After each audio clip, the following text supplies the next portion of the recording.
Today we discover a story where a quiet life is shattered by an extraordinary secret. Samuel Washington, a humble hospital worker, loses his beloved wife Lorraine, only to find she's left behind not just memories, but a hidden fortune meant to change the world. Shock turns to courage as Samuel faces elite families, social prejudice, and the pressures surrounding his son's high-stakes wedding. In a breathtaking moment, dignity triumphs over wealth, reshaping relationships and forging an unforgettable legacy. Lorraine's fortune becomes a force for good, sparking a foundation that lifts children and unites communities. Grief gives way to hope as ordinary routines transform into lifelong impact, and one small family's love ripples through an entire city. Subscribe and hit like. Our powerful stories add years to your life. Join our Story Lovers Club and let us know in the comments, where are you listening from? Imagine crossing the threshold into your past, heart pounding with anticipation, believing happiness awaits, only to be thrown into the heart of chaos. This is the story of Kenneth, a man forged by hardship and battlefields, returning home after years of service in the army. His arrival was meant to be a celebration, a secret, joyful reunion with the twin sister who had always been his anchor, the living half of his soul. He envisioned tender embraces, laughter echoing through familiar halls, the comforting aroma of traditional meals simmering on the stove. For years, those sensory memories had been his lifeline, sustaining him through dust-choked nights and the relentless drill of military discipline. Finally, he was here, duffel bags slung over his shoulder, packed with intricate souvenirs and tales of far-off places, a small parting gift for the girl who once shared every piece of his childhood. But as he entered the old family compound, the air vibrated not with warmth, but with tension so sharp it almost sang. A chair lay overturned, its skeletal legs reaching skyward in a grotesque parody of defeat. Papers, once the foundation of dreams and learning, now littered the pristine marble floor like autumn leaves after a storm. There, in the center of this mess, was his sister, Chem, eyes wide with terror and disbelief, pinned to the ground beneath the mocking shadow of her university degree. Hovering above her was a figure whose presence twisted the very essence of the room. A husband, arm raised, fist curled, and a visage marred by a fury raw enough to shatter anything delicate and beautiful. In that timeless moment, Kenneth's anticipation, days spent rehearsing what he'd say and imagining the joy, faded into something far darker. The soldier who had mastered desert survival felt suddenly untrained for the violence raging in his own living room. Medals glinting on his chest were now nothing but impotent metal compared to the bruises coloring his sister's face. The emotional battlefield he landed in was unlike any he'd prepared for, one where love and loyalty dictated not duty, but survival.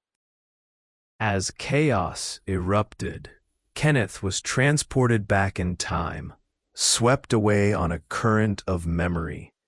He recalled the small village where their journey began, a place tucked between promise and poverty, where sunlight streamed through cracked panes and laughter rang as music.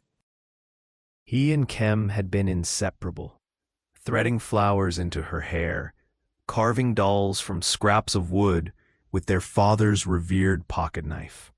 Their home, though modest, overflowed with richness the world rarely measured. Each morning brought the symphony of their father's voice, deep and cheerful, booming out stories on the veranda, tales of adventure that flared their imaginations. Their mother's gentle humming provided the undertone, the sound of unconditional love and security. Grinding pepper for the evening meal, planting jasmine along the windowsill.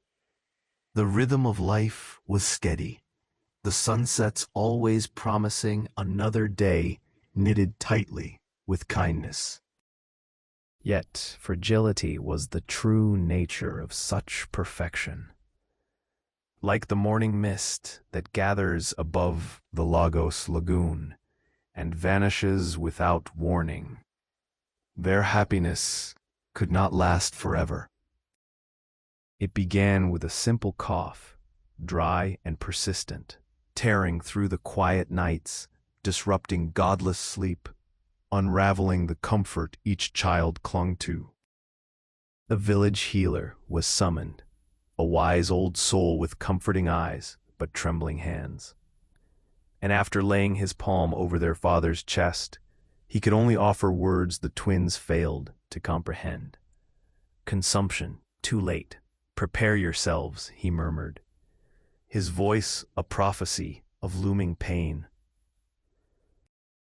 Herbal remedies saturated the house, sharp scents mingling with the smell of decay.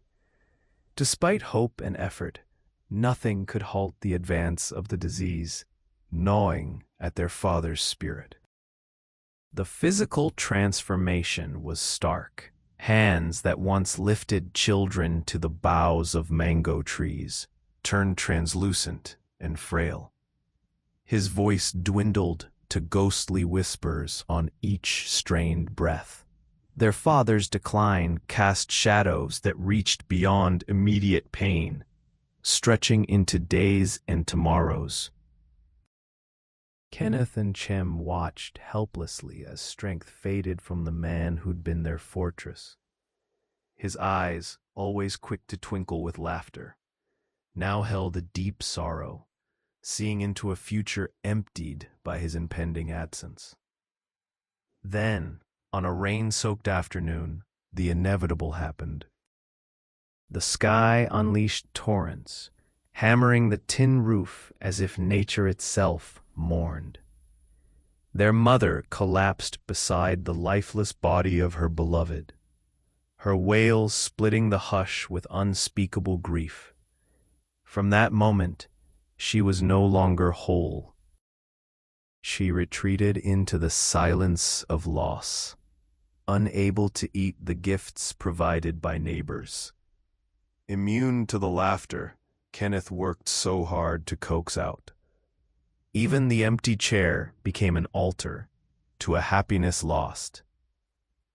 Days turned into a ritual of mourning. She spoke to her late husband's photograph each morning, set extra dishes for the spirits of the dead, and began wasting away, her existence flickering like a candle, soon to be snuffed. The twins hovered near, powerless against this invisible thief, grief stealing not only their mother's presence, but her will to live.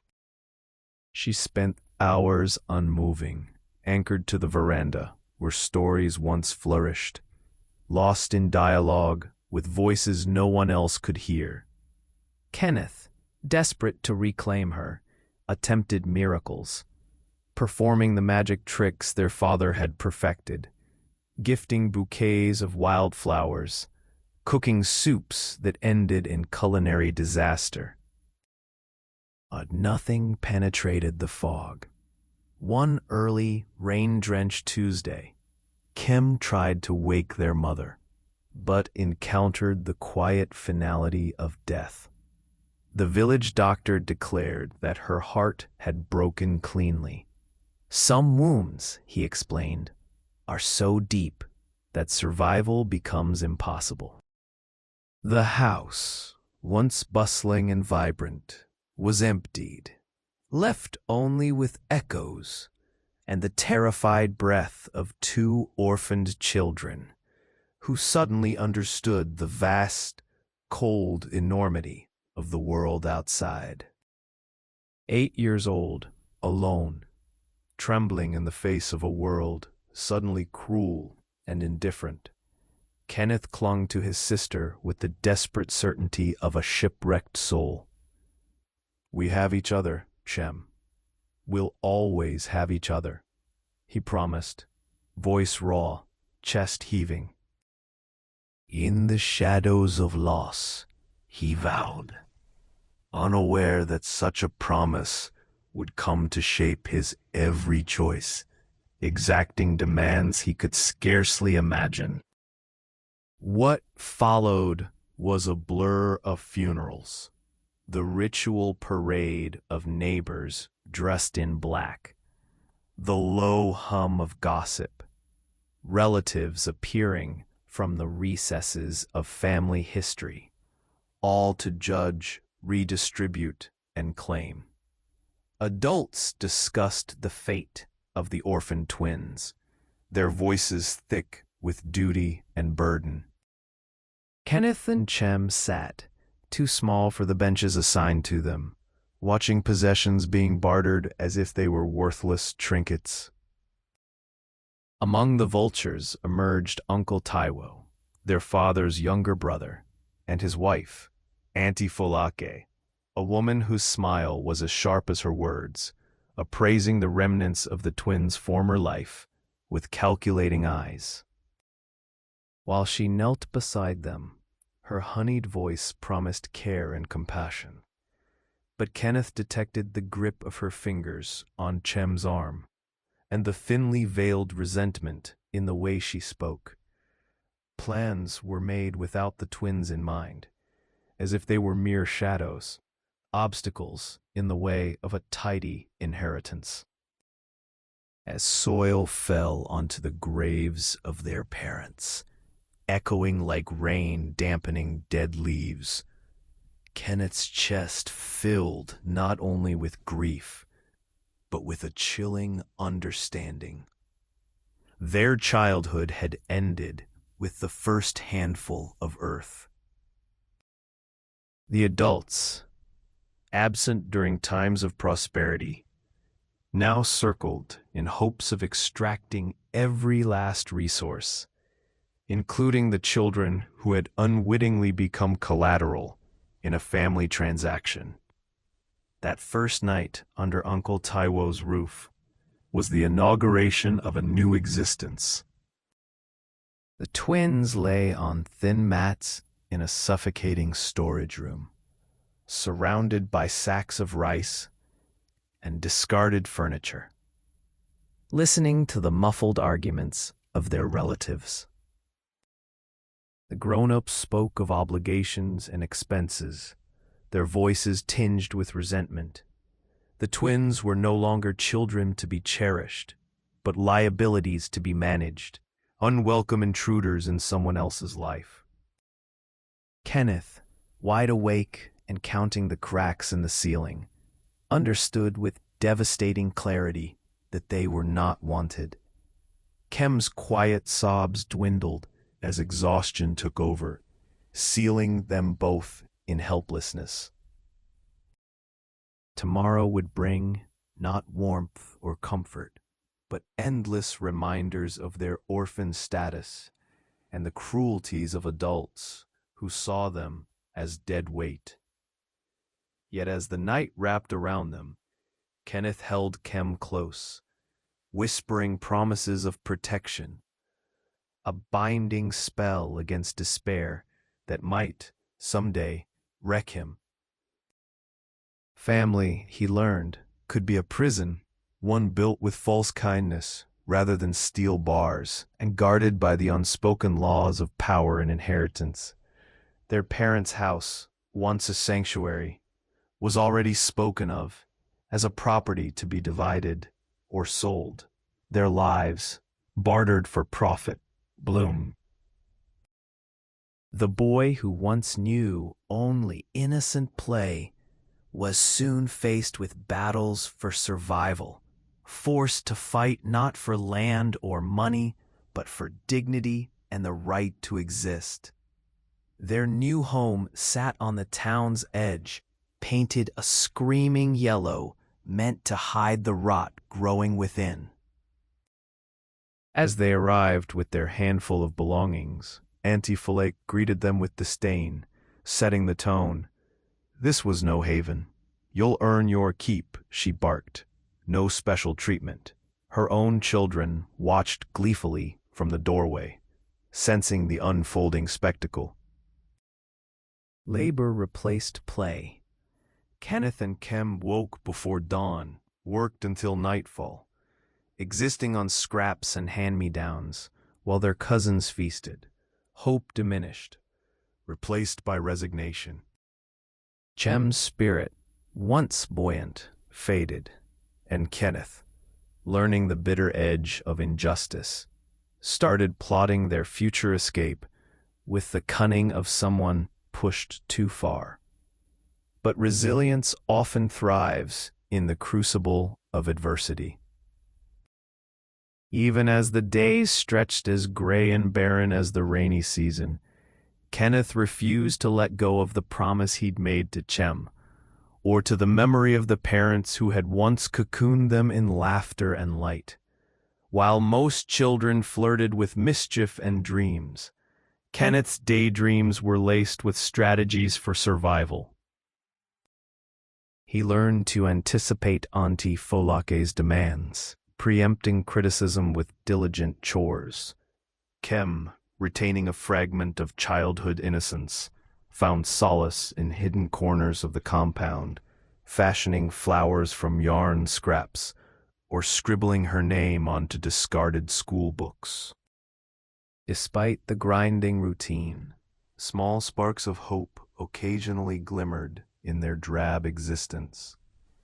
A kind neighbor, Mama Ejiro, sometimes slipped them oranges or a handful of roasted groundnuts. At dusk, an old school teacher would let Chem borrow second-hand storybooks, opening windows into lands where misery was conquered by magic or kindness. Under the moon, both twins whispered secrets and hopes, letting their imaginations sketch futures brighter than their present reality. Still, Kenneth's sense of duty tightened like a belt, cutting into every joy, but keeping the fabric of their lives from unraveling. When their cousins mocked Chem's stammer, Kenneth intervened with fierce loyalty, earning a split lip for his trouble, but never surrendering. Resilience, he discovered, wasn't just surviving hardship. It was staring down cruelty day after day and not letting it poison your innermost self.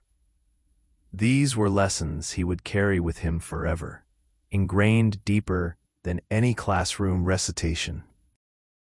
Yet even in those moments of stubborn resistance, there was the ever-present ache, the knowledge that their chances depended on forces they couldn't control, and that no act of courage could bring back the family they'd lost. One sweltering afternoon that shimmered on the edge of hope and despair, a letter arrived that would alter the very course of their lives. Uncle Taiwo, clad in his Sunday best despite the heat, summoned Kenneth and Chem into the parlor, a privilege rarely extended. Chem's heart hammered, uncertain whether this was deliverance or condemnation. An envelope, crisp and bearing the official seal of the federal government of Nigeria, lay on the table. The letter announced that Chem, against all odds, had qualified for a coveted scholarship, a full ride to attend the best secondary school in the state. Her performance in primary school exams dazzling enough to break through the constraints of poverty. For the first time since they had buried their parents, real hope seemed not just abstract, but tangible, pressing against their fingertips like silk. The elation was overwhelming. Chem cried openly, her laughter mingling with tears. Kenneth, arms wrapped tightly around her, unleashed a pride he had suppressed for so long. Their joy disturbed Uncle Taiwo, who barked that their fortune was no excuse to slack in household duties. But the significance wasn't lost. The opportunity represented a conduit out of obscurity, a foothold on the steep slope toward independence. Auntie Folake shrugged, muttering about the inconvenience, but even her bitterness couldn't dampen the twins' light that night. As Chem prepared for her new life, Kenneth's vow to protect her multiplied in meaning. Success wouldn't come from the benevolence of relatives, but from their relentless support for each other. Lessons bloom. Chem's future beckoned, a shimmering horizon beyond the reach of those who had once held them captive.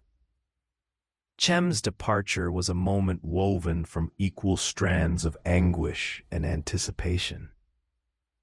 Early one morning, Kenneth escorted her to the bus station, her modest suitcase packed with more hope than belongings.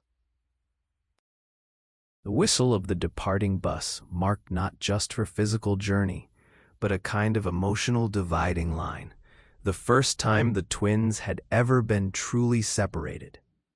Chem looked back through the frosted window, eyes brimming with tears. "Promise me you'll be all right, Ken," she pleaded, her words trembling with both faith and anxiety. Kenneth steadied her hands through the glass, fighting back the panic of letting go. "I promise," he replied, uncertain if he could ever fill the hollowness her absence would leave. Back at their uncle's house, life was lonelier and even more austere. The only thing that softened the ache was Chem's frequent letters, careful, slanting script brimming with the excitement of new friends, borrowed textbooks, and teachers who praised her sharpness. Every word reminded Kenneth of why their sacrifices had mattered. He, too, grew in those years, learning the rigors of manual labor, absorbing wisdom from elderly neighbors, saving every naira he could. He found odd jobs at the market, shouldering burdens that would strengthen his arms and his resolve. Through the grind, Kenneth built not just muscle, but a quiet, unshakable will, the kind of foundation that would later carry him through whatever wars lay ahead. Both twins became architects of their fate, laying bricks of perseverance and encasing the pain of their past in cement only they understood. Years passed in a blur of struggle and adaptation. Chem excelled academically, her awards outshining her tattered uniforms. Kenneth became indispensable to neighbors, his reliability becoming almost legendary in the district. Despite the distance, the twins never lost touch. They wrote and saved for rare visits, each reunion a celebration that resurrected fragments of lost childhood. Eventually, Chem's achievements earned her a place at a prestigious university, a leap forward neither of them could have imagined during those bleak early years. As she left for the city, their bond did not weaken. If anything, it deepened, restrained neither by miles nor by social inequities. Kenneth stayed behind, working and saving, but his mind followed Chem through every lecture hall, every exam. During these years, Nigeria itself was in flux. Political instability, economic crises, and local unrest became the backdrop to their determination. Every setback in the country echoed in their lives, reminding them survival was never guaranteed. Yet, against this tumult, Chem's academic triumphs and Kenneth's steadfastness became a testament to how despair could be subverted. As Chem edged closer to adulthood, opportunity arrived again in the most unexpected of ways. Kenneth received a coveted offer to join the military. Service promised escape from poverty, respect, and crucially, the ability to support Chem through her remaining years of study. Though parting was agony, both recognized the necessity. With great emotion, they promised never to let distance or danger erode the covenant forged in childhood or the memory of those first sacred vows. Service in the military reshaped Kenneth's existence. Near daily drills under the unyielding sun forged his body into its own weapon. He traded the familiar rhythms of the village for the chaos of boot camp chants and the constant pulse of uncertainty. Letters from Chem became his most precious possession, folded and reread until the paper thinned. Reminders that somewhere beyond the line of the horizon, love and hope abided. As months bled into years, the world widened for Kenneth. He traveled across Nigeria, then beyond its borders. His eyes opened to the cruelty and complexity of conflict. War imprinted itself on his soul, burning away whatever softness had survived his childhood. Yet, paradoxically, the more danger he faced, the more determined he became to preserve a version of home, of Chem, of what remained of family, untouched by violence. Chem, meanwhile, continued her own battle in the city's lecture halls. She was often isolated, the only dark-skinned girl in rooms full of privilege, but her intelligence and empathy won respect. Despite her growing accomplishments, she never flaunted them, quietly funneling part of her scholarship stipend home so her brother could afford provisions and books. They communicated in whatever way they could. Letters, scratchy phone calls, rare visits filled with laughter and tears. Each conversation was a salve, a reaffirmation that neither hardship nor time would suffice to break the vow made over their parents' graves. In this manner, even as the world threatened to overwhelm them, Kenneth and Chem proved that the roots of family run deeper than absence, deeper even than despair. Time has a way of twisting memory, casting the painful parts in sharper relief, while softening the edges around fleeting joys. For Kenneth, each passing year under the military's unforgiving regime only deepened his longing for home and for Chem. Letters from her felt like lifelines, each word drawing him back to a promise he'd made years ago in the darkness of loss. But the reality of return was never exactly as he pictured it. When the day finally came, after official discharge papers, months of planning, and sleepless nights riding the tides of anticipation and anxiety, he anticipated a reunion marked by relief, laughter, and perhaps bittersweet acknowledgement of how far they'd come. Instead, he stepped into a war zone of a different kind. The house he once knew seemed both familiar and alien. The once cozy entryway now echoed with shouts and crashed objects, and the air smelled not of jasmine and simmering stew, but of fear and resentment. Chem's husband, Victor, was mid-tirade, every muscle coiled, anger radiating from him, like a furnace. Chem cowered on the ground, her face bruised, her dignity in tatters. One trembling hand clutching her degree, as if it could shield her from the blows. Kenneth froze.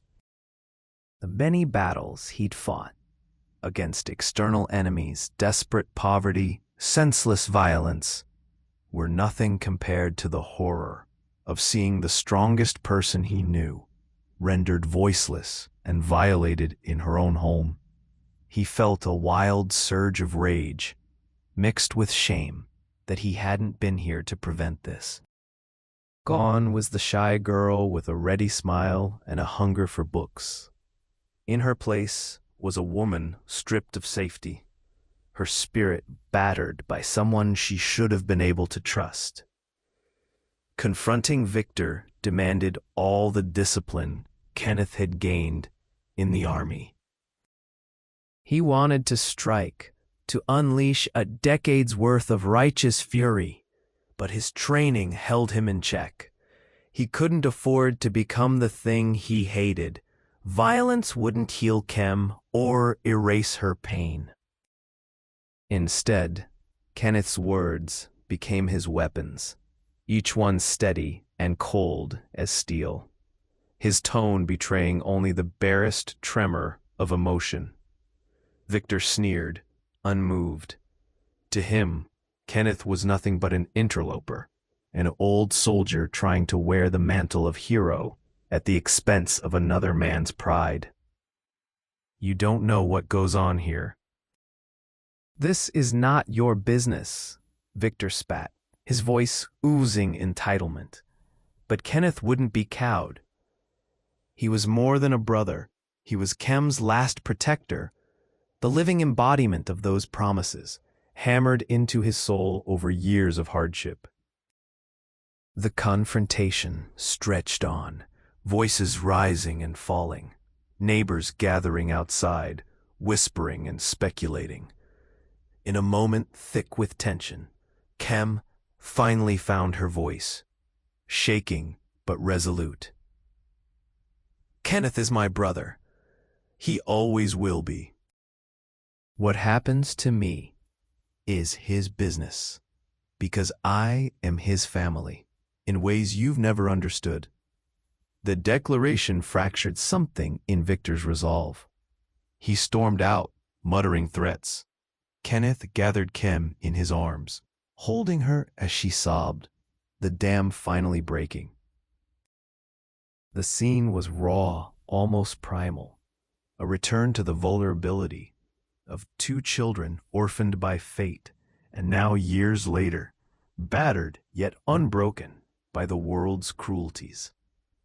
The aftermath was a storm of emotions and uncertainties.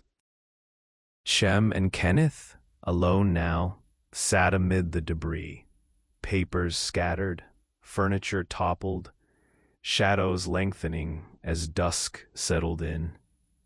They did not speak for a long time. Words felt too small to contain their pain. Eventually, Chem began to speak, her voice fragile, but gaining strength with every remembered detail. She confessed the depth of her isolation, how dreams of a better life had suffocated under the pressure of respectability, and the desire to please a husband who had only grown colder and more violent with the years. She spoke of the shame that often choked her words, the fear that he could destroy not just her body, but her hope. Lessons bloom.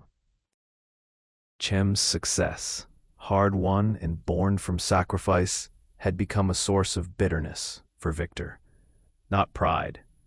His insecurities had festered, transmuting affection into control. Listening, Kenneth wrestled with his own guilt. Had he failed as a brother? Should he have done more, written more, pressed closer?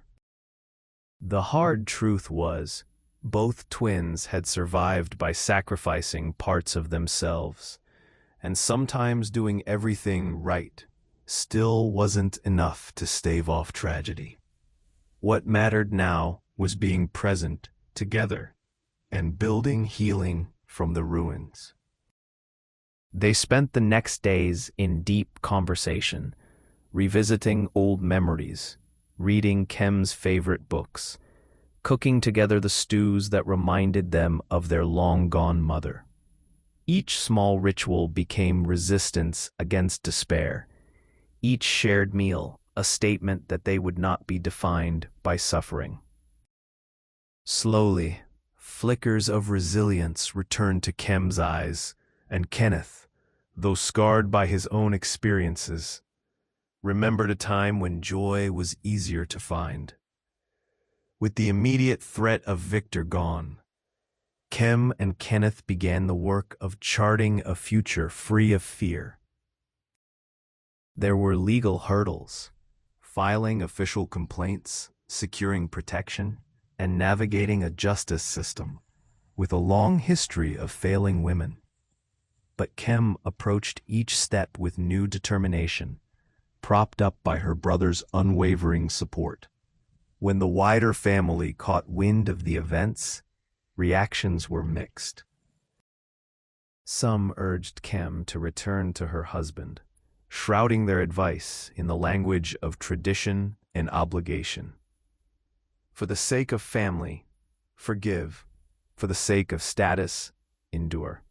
The pressure was relentless, a heavy reminder that for many women, freedom is still viewed as rebellion. But Chem stood firm. She refused to betray the sacrifices of the past by submitting to the tyranny of the present. Kenneth found himself both furious and proud, channeling the protective love he felt as a child into action, connecting Chem with counselors, advocacy groups, and allies who would not turn away at the first sign of controversy. Their bond became not just a source of comfort, but a force of transformation, challenging the old patterns that had imprisoned generations. Slowly, Chem rebuilt her own life. She found work at a local school, her intelligence and gentle way with children quickly earning her the respect she'd never received at home. Kenneth, witnessing her rebirth, found his own healing, proof that it is possible, even after everything, to grow tall again in soil riven by pain. The house that once echoed with shouts and cries became a haven of laughter and learning. Neighbors who once passed by with pity now knocked on the door, seeking advice or sharing a meal, drawn by the warmth radiating from the siblings' resilience. Chem's life was far from the fairy tale she'd once imagined, but she discovered a contentment born of struggle, a sense of self forged in adversity and burnished by community. She learned to trust again, to reach for sunlight instead of hiding from the storm.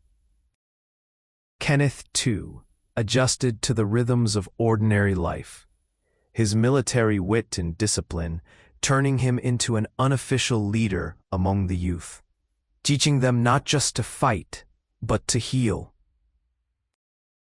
Their story, once shrouded in loss and grief, became a living testimony to what family truly means, not simply blood or shared history, but endurance, mutual sacrifice, and the courage to choose love over fear.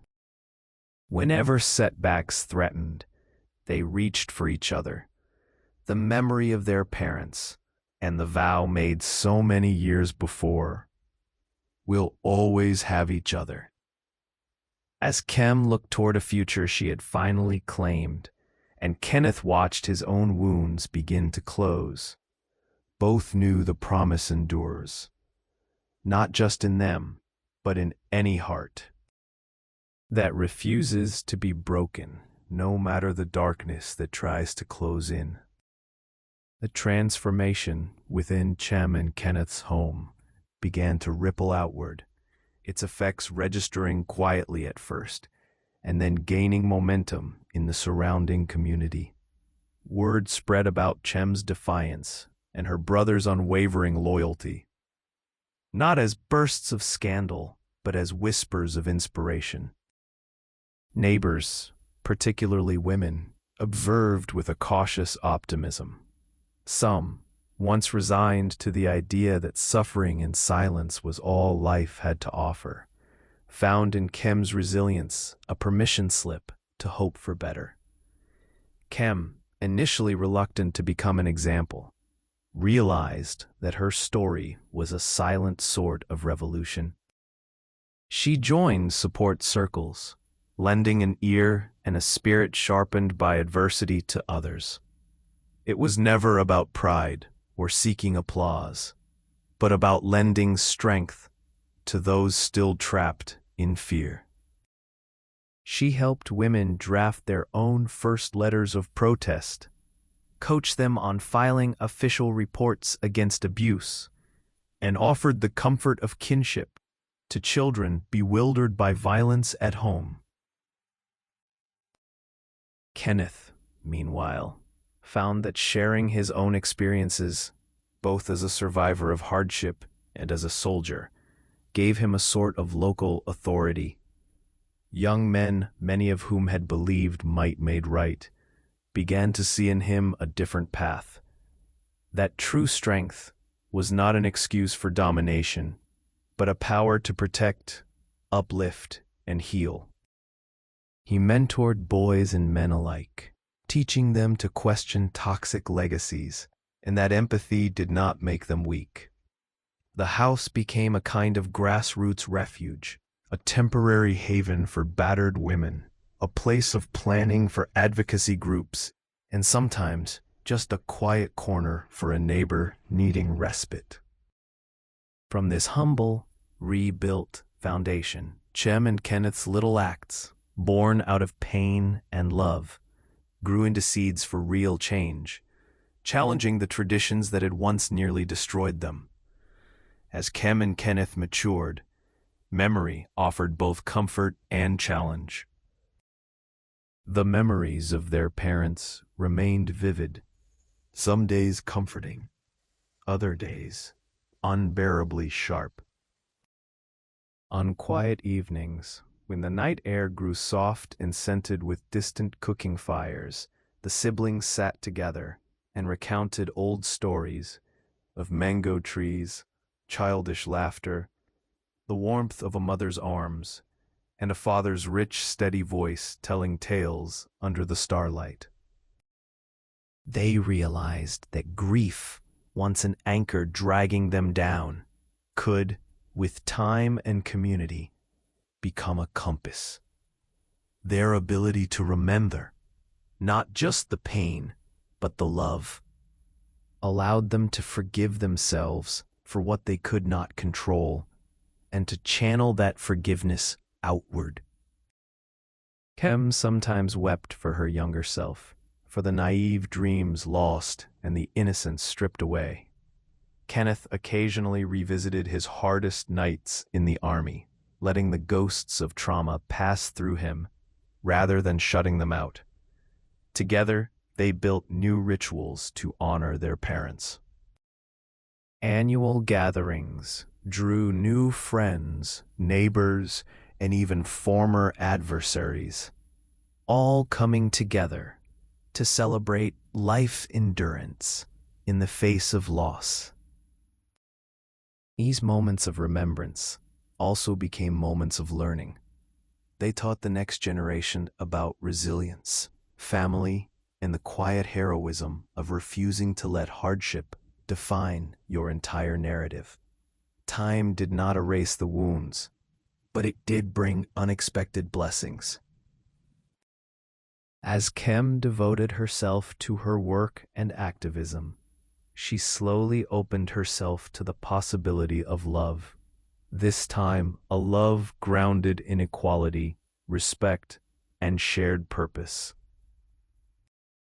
She met Emeka, a gentle man from a nearby village, who admired her spirit and listened when she spoke, who brought laughter back into her life, not by demanding her happiness, but by cherishing her presence.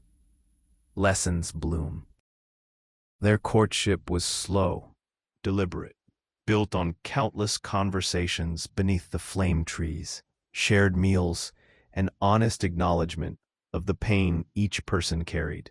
Where her first marriage had been a prison of secrets, this new partnership offered true companionship. The prospect of a blended family, mutual support, and real partnership grew into reality. Kenneth, for his part, found peace in watching his sister's happiness bloom. He himself found companionship in Aisha, a colleague from a neighboring community, whose wit and compassion rekindled his belief in gentler futures. Together with Chem and Emeka, they formed a kind of extended family, one woven not just of blood, but of intention and effort. The past had not been undone, but it had been transformed into the soil from which something new, something unexpectedly beautiful, could grow. As the years rolled by, the echoes of Chem and Kenneth's choices reverberated through the broader Nigerian town and beyond. Their advocacy produced tangible changes. Support services expanded. Local law enforcement began to take domestic abuse more seriously, and a new generation of girls, inspired by Chem's story, pursued education instead of early marriage. Community festivals now featured new dances and songs celebrating liberation, crafted by young women no longer afraid. Boys and girls alike sat in Kenneth's workshops, learning that respect, responsibility, and compassion are as vital as bravery or strength. Lessons bloom. Gradually, the boundaries of possibility, once hemmed in by hardship and despair, opened wide. Each year, on the anniversary of their parents' passing, the siblings hosted a remembrance event that became a town tradition, part memorial, part festival, always suffused with gratitude for the chance to begin again. Here, the next generation heard the story told aloud of twins, orphaned but defiant, who clung together through violence, poverty, and disappointment, and emerged not unscarred, but unbroken. Their very survival served as a living reminder. It is not what you endure, but how you choose to respond, and how you love in the aftermath, that defines you. As Chem and Kenneth stepped into each new dawn, surrounded by chosen kin and a community they had helped remake, they knew they were living the fulfillment of a vow. The journey had not been easy or pretty. Shadows lingered, and strange griefs sometimes visited. But each day, awake to the possibility of hope, they reached for one another, and for the wider world they now served. They never forgot where they began. Their parents' kindness, their own myriad failures and redemptions, the taste of survival and the joys reclaimed, all stayed with them, guiding every decision. The promise Kenneth made so long ago, as the rain fell softly on twin graves, "We have each other, we always will," became a quiet drumbeat at the center of their lives. Stories spread, as stories do, far beyond the boundaries of their street, and into hearts hungry for proof that resilience is not just possible, but powerful. That love, stubborn, enduring, fragile but fierce, will always find a way to illuminate the darkness, to rewrite what seems unchangeable, and to turn the wounds of history into the birthplaces of new beginnings. Theirs is a legacy that endures, whispered in the laughter of children at play, in the strength of a survivor's gaze, in the gentle clasp of siblings vowing, still, never to let go.